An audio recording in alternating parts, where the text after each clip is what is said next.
เริ่มแล้วอืมใส่ประทัด3อันนี่นะก็เป็นเสือใส่ประทัด3อัน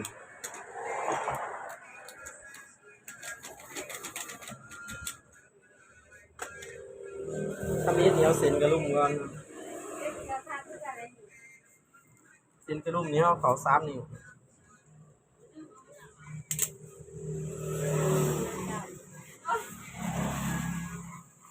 เนาะอันนี้เขาไป3 นิ้ว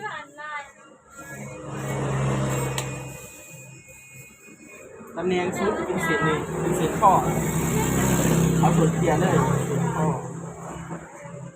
เอาขอบเพียเลยเสือผู้ชายบอลนี้ลงมา2 นิ้วลง2 นิ้วตัวนี้เป็นเส้นไหนนี่เป็นเส้นที่1ขอบนี่เป็นเส้นที่1อันนี้เป็นเส้นบาไหลเส้นที่2ต่อไปเส้นเอิร์กไปจากหอมวงแขนวงแขน18นี่ได้9 นิ้วเนาะแต่ว่าอาจจะหักออกอยู่ประมาณ1 2เอาเสียหากรอบ เพราะว่าตัวนี้เป็นสินซื้อตัวนั้นเป็นสินมาจะได้3เป็นสินเอิร์ธเดี๋ยวจะคุยเพิ่มก่อนนะคือยังกินเป็นไรเดี๋ยวเราถ้านับแปลเก่าโลดบัดเท่าแทกมันโค้งไว้เลยแต่เดี๋ยวแบบอันนี้มันเก่านิ้วทั้งนี้บัดตัวนั้นมันโค้งไว้4เนี่ยมันเก่านิ้วสินโค้งมันก็ยืดกว่ากันแต่ว่ามันจะต่างกันนะ ก็เลยลบออก มีอะไรตัวนี้แดงเครื่องจะเป็นเส้นบาหนาบาหลังสูตรผู้หญิงจะกับแบงเครื่องกันวะ แม่ แบงเครื่องกันวะ แม่ ก็คือมันเป็นสเปคเทิร์นตัวไปถ้าแบงเครื่องเนาะก็จะมีต่อไปยาวหนา18 นิ้วยาวหนาถ่ายอันครับ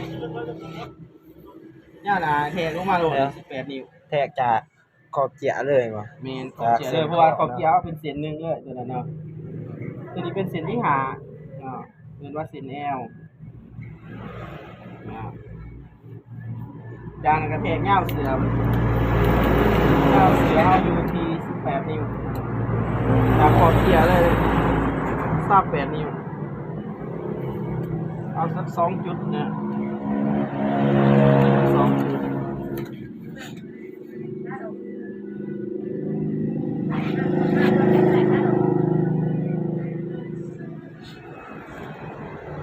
เป็นเส้นที่6เรียกว่าเส้นสะโพกเป็นอยู่ล่ะเห็นมุมกว้างนะมาดีสิขีดให้เบิ่งใหม่เนาะขีดรับให้เบิ่งใหม่แต่จะใส่เพิร์ดขีดเนาะถ้ามีดนี่แทกคำว่านี้เนาะแทกคำว่านี้3 นิ้วเนาะ3 นิ้วแทกคำว่า3 นิ้วได้เส้นนี้เรียกว่าเส้นกระดุมเนาะชื่อของมันว่าเส้นกระดุมเนาะตัวนี้เส้นก้างหน้าก้างหน้าหรือว่ากระดุมแล้วกระดุมต้องอยู่นี่ต้องอยู่เส้นนี้ต่อไปแหกลงมานี่2 นิ้วแหกลงมานี่2 นิ้ว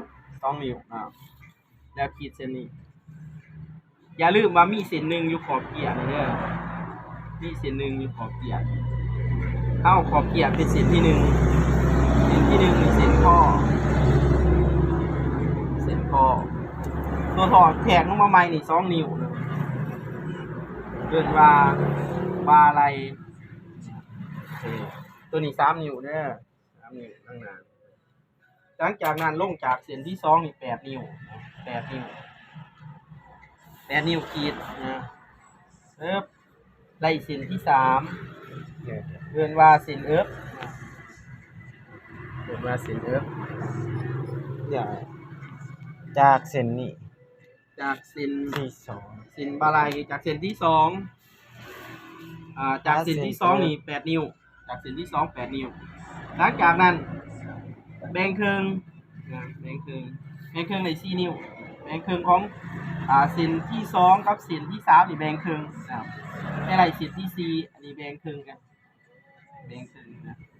เส้นที่4นี่เอิ้นว่าบาหน้าบาหลังอยู่นำกันบาหน้าบาหลังหลังจากนั้นเ ส้นที่หานี่มันแทงเข้ามาจากขอบเกียร์แทงเข้ามาจากเส้นที่หนึ่ง8 นิ้วเท่ากับยาวหนา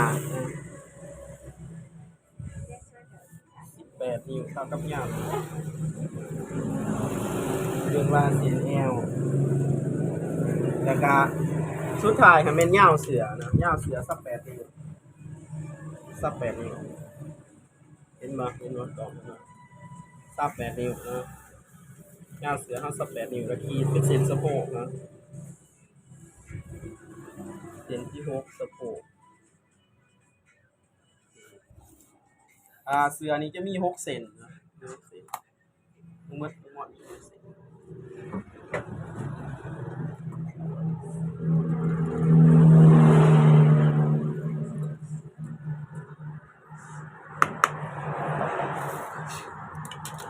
วันนี้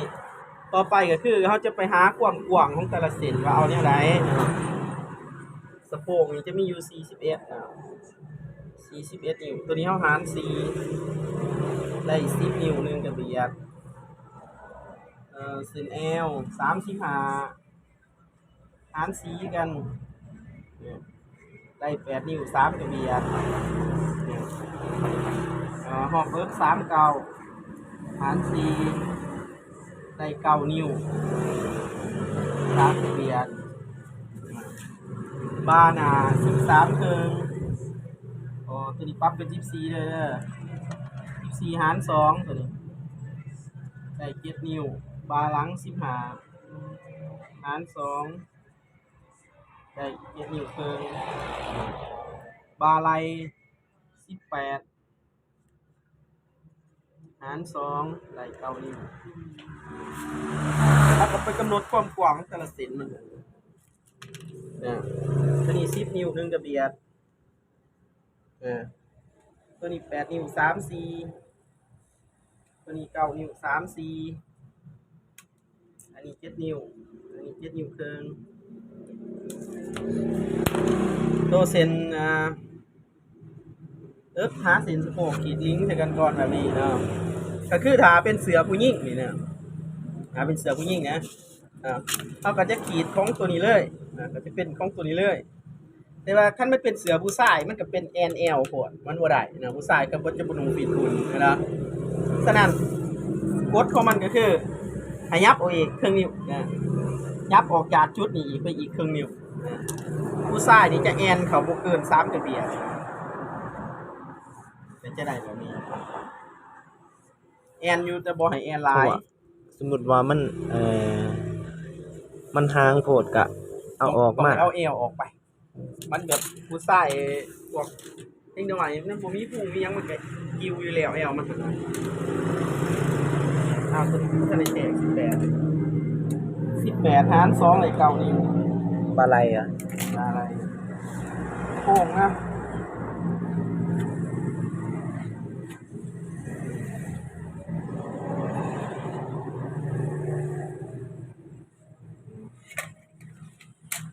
เช็คเบิ่งกุ๊กแขนนี่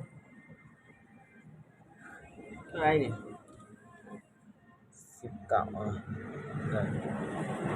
เอาบอกกันเท่าไหร่เขาอยากได้18ถึงสิได้19อยู่นี่นะ19นี่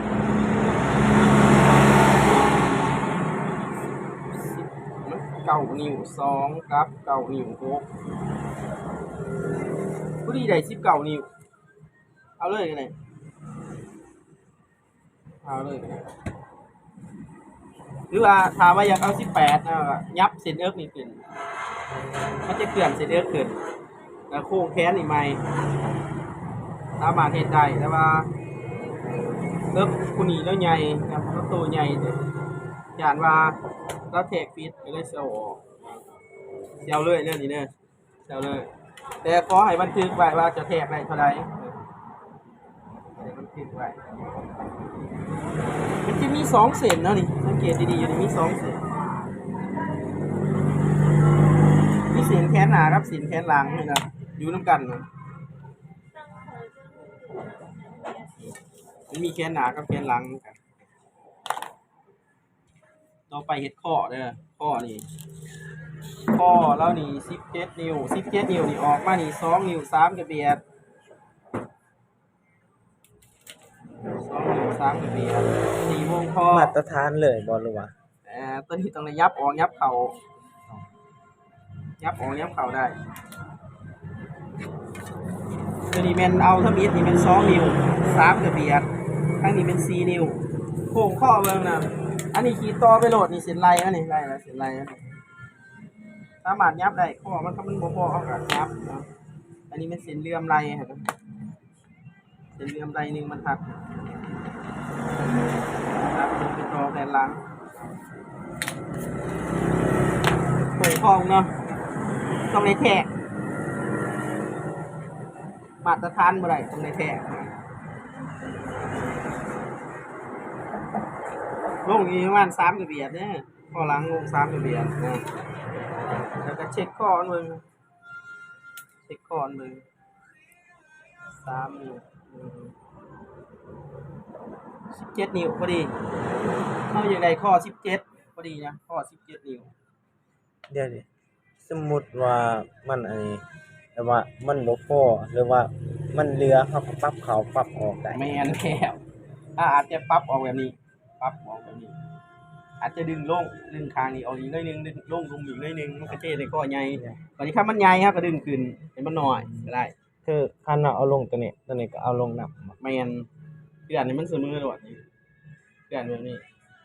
เปลี่ยนแบบเสมอแต่ว่าคันเขื่อนข้อหน้านี่2เทื่อเขื่อนข้อหลังเทื่อนึงคันตัวนี้ลงเครื่องนิ้วตัวนี้กระเบียดนึงก็จะเป็นแบบนี้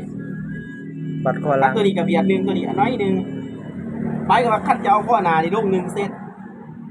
ข้อหลังนี่เอา 0.5 เวลาขยายเข้าใจบ่ขยายข้อหน้า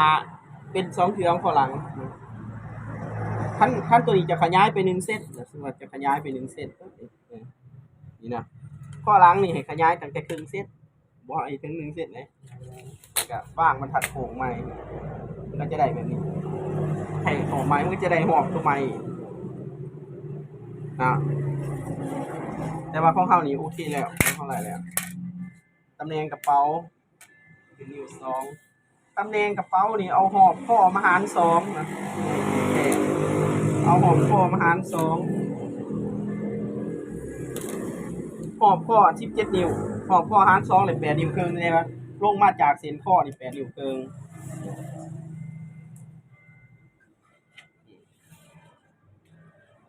เอานิ้วครึ่งบาทถุงมันจะใส่อยู่ที่4นิ้วครึ่งเป็นจอแกนปวดเอานิ้ว2บาทถุง4นิ้วครึ่งเอานิ้ว2บาทถุง4นิ้วครึ่ง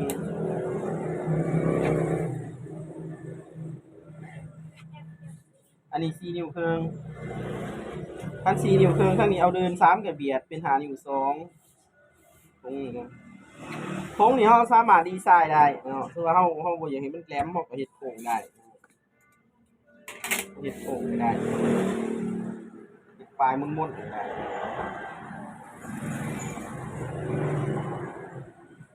ปลายมันม้วนๆเป็นสิได้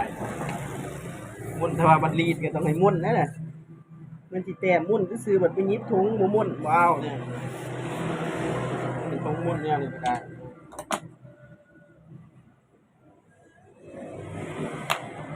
คือต้องเสียคู่อันเดียว เอาเทียงๆก่อนเทียงๆตำแหน่งปากถุงมอมเสือผู้ซื้อหมูนี่ได้เฮ็ดแอวเพียงนี่แอวสวยบ่มอผู้พอพามาแทกบ่ได้บอกว่าจังไงวะใช่หรอเฮ็ดแอวสวยวะ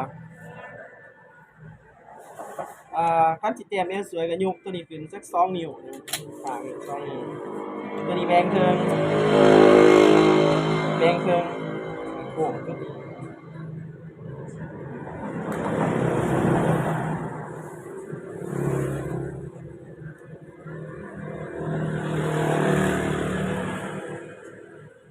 เพื่อครับ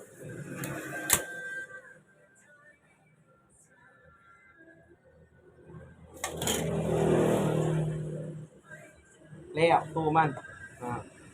เขาต่อไปเขาจะกรอบแผ่นหลัง สาบปลาไหลนี่มันเท่าจะเอาข้อหนาเลยสาบปลาไหลต้องขีดเบิ่งเข้ามาหน่อยแต่ว่าอยู่ในเรียงข้อหนาคือสาบปลาไหลอักส่วนร้ายเป็นซื้อก็ข้อหนาเนี่ยข้อหนาลูก4นิ้วสาบปลาไหลกับมันลูกทำกันเป็นสาบปลาไหลนะอันนี้จะก๊อปปี้ไปเฮ็ดสาบปลาไหลนะจากหน้าที่นะครับ 15 หาหน้าที่วะ